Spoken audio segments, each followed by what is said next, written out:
Hello friends, it's been a while. I haven't posted a video in like 1000 years, but I'm back again with a watercolor review.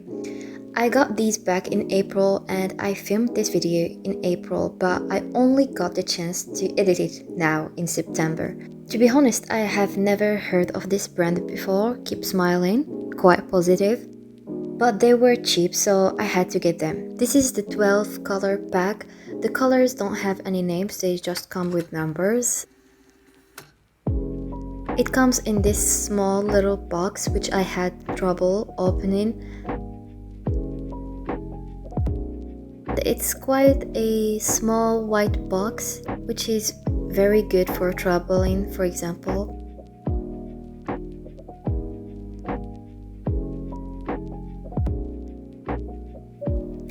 It also comes with this round thing at the bottom which I really didn't know how to use, so we'll just ignore that.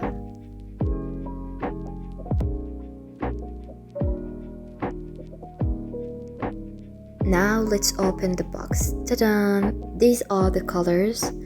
They are quite vibrant in my opinion. When I first saw them, I was really excited. And it also comes with a palette where you can mix your colors and a sponge and a watercolor brush. This is actually my first time using this type of watercolor brushes. I have seen them a lot, but I've never came across something like this.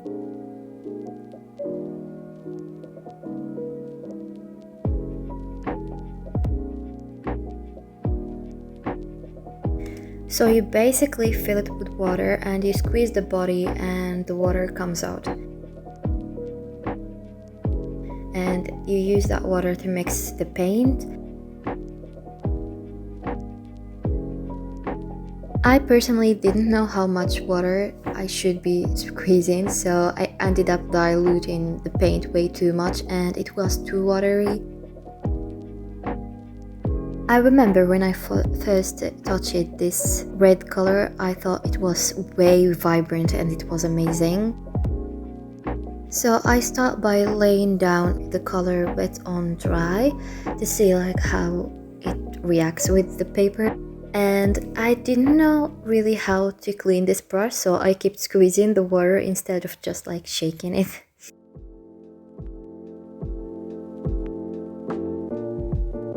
For my second attempt, I tried to do the wet on wet technique.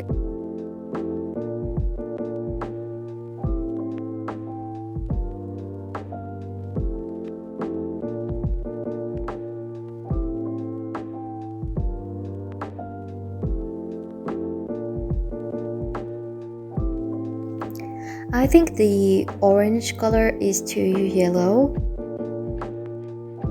Halfway the swatches, I just decided to use my regular brush, and this is also a new brush that I just got and it's so great. It's by Faber-Castell and it's I guess 10 size, I don't really know, but it's really good. It was way comfortable to use this regular brush than the watercolor brush, but I guess the other one is good for traveling, but for me personally, I prefer just a regular brush. Also noticed that some of these paints were opaque, meanwhile some were not as saturated as the others. For example, the yellow one wasn't really that saturated, but the blue one I actually liked. It was really great and saturated.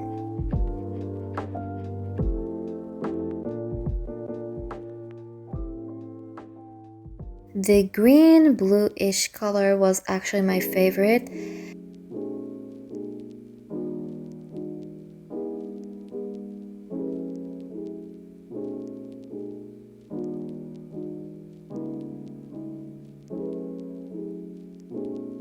The purple one, I thought it wasn't as purpley as I would like it to be. It was more bluish.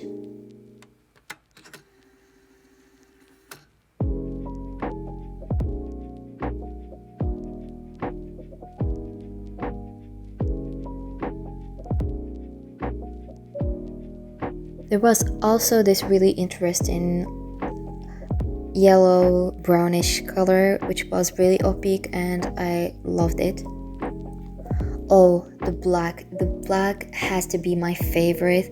It's so saturated. It's amazing. It's almost look like gouache in my opinion. It's amazing. So these are the colors, and for the price I think they are very decent. Finally, I just decided to do some like brush strokes or some like just playing with the paint to see how it reacts with water on paper. And a big shout out to this brush, actually. It's amazing. It does really like broad strokes and really thin ones, and it's amazing. I just love this brush. Moving on to the portrait. So I drew this and it's supposed to be Sana from Twice, but it doesn't look like her and I feel bad for that. Sorry Sana, I love you. And I transferred the drawing into a watercolor paper using graphite. So I start by laying down a really like pale color and then just like adding more dark shadows as I go. I've seen a lot of professional artists using like amazing colors when drawing portraits, like green, and I'm just like shocked. Where is green? Where is green? I can't see green.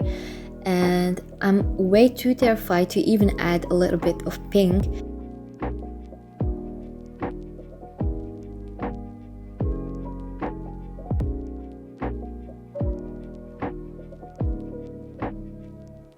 And one big mistake, and I can notice right now, is that I didn't erase the pencil very well, so it does stick out.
I actually liked this stage of the painting even more than the last product, but I had to go on and ruin everything. I just had to make mistakes. I just had to add a lot of eyeliner, a lot of sparkly stuff just to make it prettier, but it doesn't.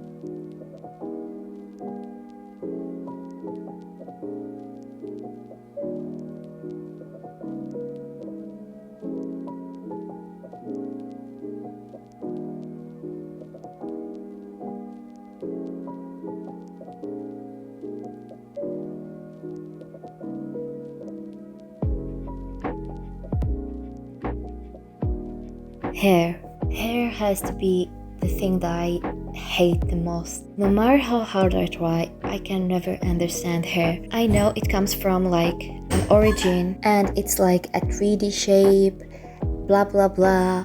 I don't care. I hate hair.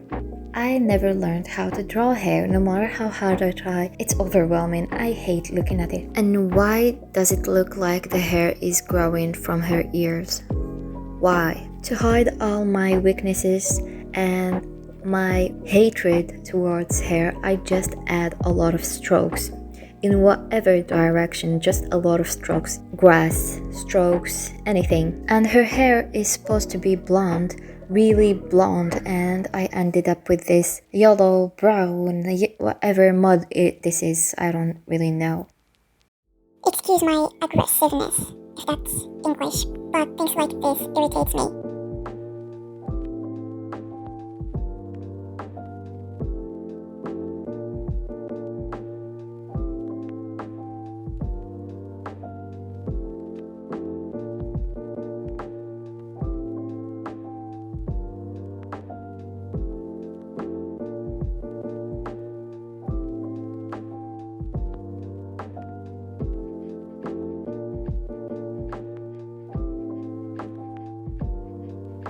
At the end, I tried add highlights while using this white pen, but it doesn't even work.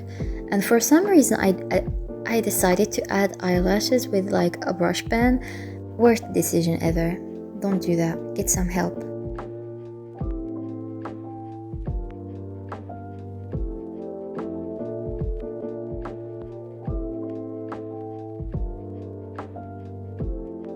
If you made it this far, you deserve to see a bit of satisfying tape peeling.